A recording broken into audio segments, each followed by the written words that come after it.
Spyro. A beloved video game icon that I honestly grew up with. Again, I never actually grew up with Crash Bandicoot, but I grew up a lot with Spyro and playing a lot of games. So I figured I'd rank a lot of the games in the franchise, and most on top of the 3 original trilogy games, the 3 Legend games, the Dragonfly game, and a Hero's Tale. Because I have not played any of the DS, gave me transportable versions, or at least not a whole lot at least, so I'm not going to count them, so I figured why the hell not do this honestly, and everything I do is just my personal list, my personal opinion, and I will love to know how I drink every Spyro game down down below. I am Sam from Sam One Productions, and this is my ranking of all 8 Spyro video games that I played.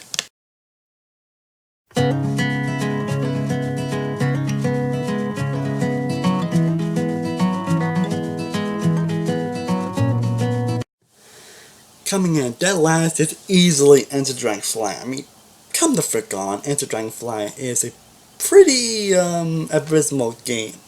Even playing growing up, I hate this game. And it's definitely a game that definitely, you can tell, was just rushed by production and was just pushed to have the release dates and having to get more time, because you can tell there's a lot of stuff that's ended up being cut from the game because of everything going on. So, which is unfortunate. And even with that, the gameplay styles are pretty terrible, the controls are terrible. Even trying to catch a Dragonfly is probably a bore to do. Even the storytelling, which definitely has potential with Ripto, something like coming back with Golden Spike or something that talk, and you never actually fight, unfortunately. I think they're trying to have you fight them, but again, game was rushed. But anyways, yeah, I absolutely hate this game. It's definitely not this game. It's kind of been fortunate, which is definitely fortunate. In but fact, I'm pretty sure all you guys know, but fun fact, you can actually beat this game within like 10 minutes, actually, because that's a glitch where you can actually go find a boss and then just win. Like, no joke. So, yeah, Enter Dragonfly, easy last place. At number 7, we have the first Legend of Spyro game on this list, and that is Legend of Spyro New Beginning. Now, there's a huge gap between a New Beginning and Dragonfly. Fortunately, I really think that New Beginning really is that great of a game, for being honest, and I definitely enjoyed it growing up. It's a game that even then I still have some issues with. Again, it's definitely them trying to have Spyro being a different type of character, which I thought was definitely interesting, and actually, I think there's a lot to appreciate about this game, because you can say what you will, but you can at least say they're trying to do something different to the franchise, which may not have been very successful. They at least tried do something different with Spyro. And even the animation is still good. I still don't mind the design. The voice acting is good as well. There's still a lot of fun, especially the flying sequences, but it can get painfully repetitive. Honestly, the story is really not compelling, especially with the elders. The story sections got dragged on for far too friggin' long. And they decided to have a New Game Plus by them not being a reason to. Honestly, like, the game that had a lot going for it, but there's a lot kind of going against this. It's kind of a mixed bag, if I'm being honest. Well, you're not a bad game, but not really a good one either. Again, huge gap between Dragonfly, but still not really that great of a game. Yeah, but now we get to the games I would give a positive review to, and this one kind of barely gets one, because given number 6, we got The Eternal Night. Actually, I did end up playing a lot of the PS2 version, and yeah, again, it definitely fixes some of the issues I did have with the beginning, but it's still not a fun game to explore. There's definitely still fun to be had here, again, with the voice acting, the graphics. There's definitely a lot of fun moments in the game, and interesting intrigue to it, but it kind of just, it's not interesting of a game to play through, honestly. Honestly, I played more of the Game Boy Advance version than this game, honestly. Yeah, no joke, I played more of the Game Boy Advance version than I did this game. Which, if I ever rate that version, it'd probably actually be a spot higher, honestly, for being honest, or even probably top 1, so no joke. But I'm kind of done more on the main versions that, but honestly, I'm kind of done more on the main versions of the game, which is again the PS2, so I am kind of down here. And it's a game that is definitely decent, and definitely has like, some issues I had in the beginning, but it is definitely a game I would not want to revisit, honestly.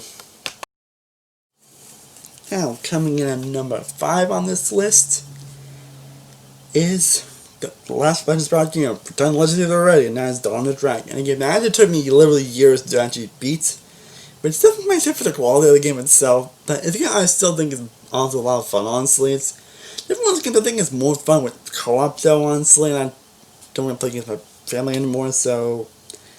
But it's still a lot of fun to be had. This co-op thing is more fun to play too, but it's definitely a lot interesting, and trying to go a little more open world aspect to it, which I think that works for the most part. Honestly, they had some oddly decided characters, and again, they also like swap like Spock's voice actor like in every game, which is definitely odd and interesting. Interesting, because Spyro and Cinder actually work very well for each other. It does have a compelling enough story to it. It just doesn't really have the most tasty gameplay to it. It can feel very repetitive and odd at times, and there's not really much intrigue to want to return to this game, honestly. So why it's definitely my installing is solid overall. Again, like until tonight, don't really see myself coming back to this game. Now at number 4 on this list we have Spyro: A Hero's Tale, which is basically the first official, actually good PS2 Spyro game, honestly.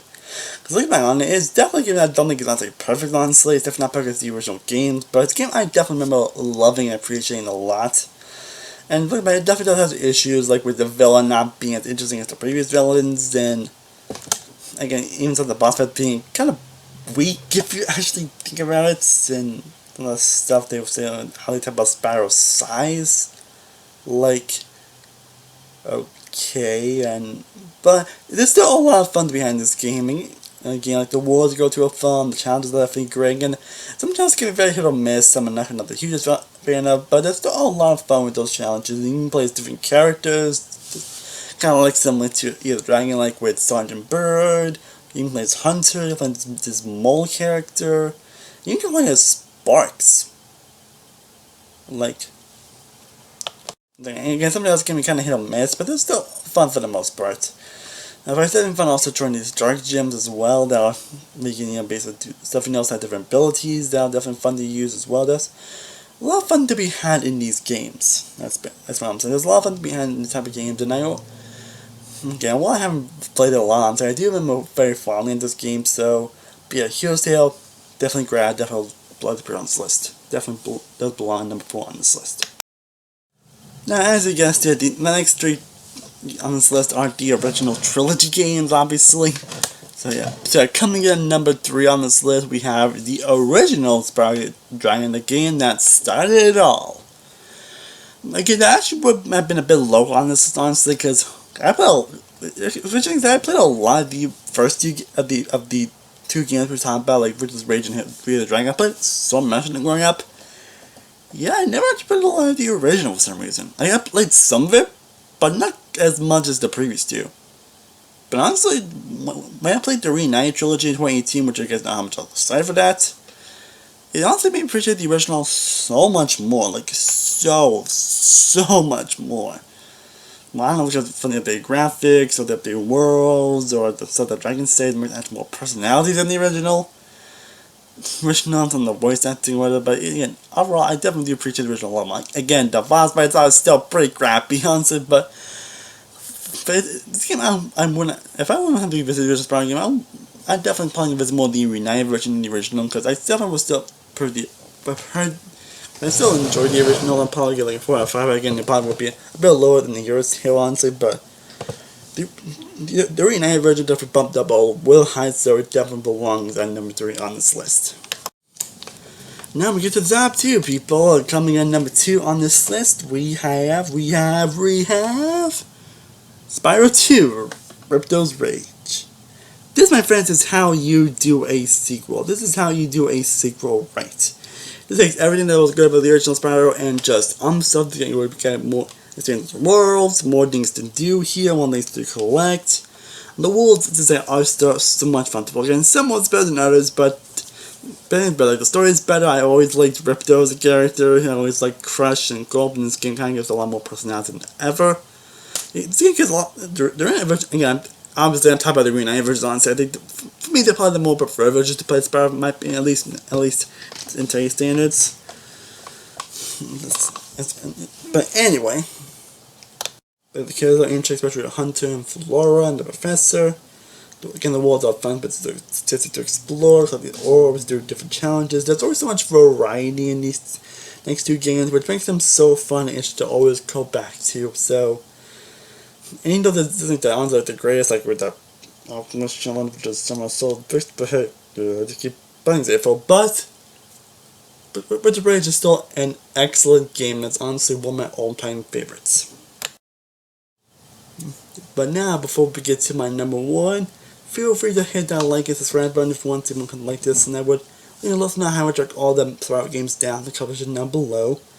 Let me know how I all 8 games, or if you have played like the DS versions, or even versions of Spyro, like with again the Game Advance ones, the Spyro Crash one, or China Legacy, or even the Skylanders ones. I will definitely let them know down in the comment section down below, and I hope to God we get like with a new Crash game, we get a new Spyro game at some point. Like, please, to God, hope we get a new Spyro game also, and that will honestly be amazing. But yeah, coming out at number 1 on this list is Spyro 3 Year of the Dragon. This game has honestly always been my favorite of the original games, and honestly, for good reason, honestly. I mean, I know some people kind of prefer Rift's Rage, honestly. There's definitely out there where people prefer Rift's Rage to Year of the Dragon, but for me, I'm one of those people that always prefer Year of the Dragon. Like, again, because it has, I think it's because a lot more the variety it has, and again, like with Rift's Rage, some more challenges I think they're greatest or fun to do, but this is so entertaining and great to play through. Like, especially when you play different characters, like with Sheila Kangaroo, Sergeant Bird, Bentley, and of course, Agent 9. All the jumps are, in my opinion, pretty fun, honestly. I'm definitely still with some maybe a problem to some, but I honestly have always enjoyed them. The story is definitely interesting. I mean, sure, the villain definitely isn't the most compelling villain. I'd say Rick is definitely the much better one, but I still enjoy the sorcerers and even Bianca to an extent. The worlds are still parts of my favorites of this franchise. The worlds are so expansive, fun, and awesome to go to and explore. There's just so much energy and variety and so much awesomeness to the world. Again, sometimes I've really bothered notice. Sometimes I maybe not want to come back to because they're not really the most fun to do, but yet something that actually kind of makes them a little bit more tolerable, at least. So I'll definitely give them that. But I always had so much fun when I come into these games. They're very expansive, so much to do here, and even the spoilers that were onto a lot of fun, honestly. But yeah, Year of the Dragon, my number 1 favorite Spyro game and one of my all-time favorite games in general. Well, that is my ranking of all the 8 mainline Spyro games. Again, let me know thoughts. How would you rank all these games? And I would love to know what videos you'd like to see from me down in the comment section down below. I am Sam One World from Sam One Productions. I will see you next time. And as always, stay cool, love, but peace.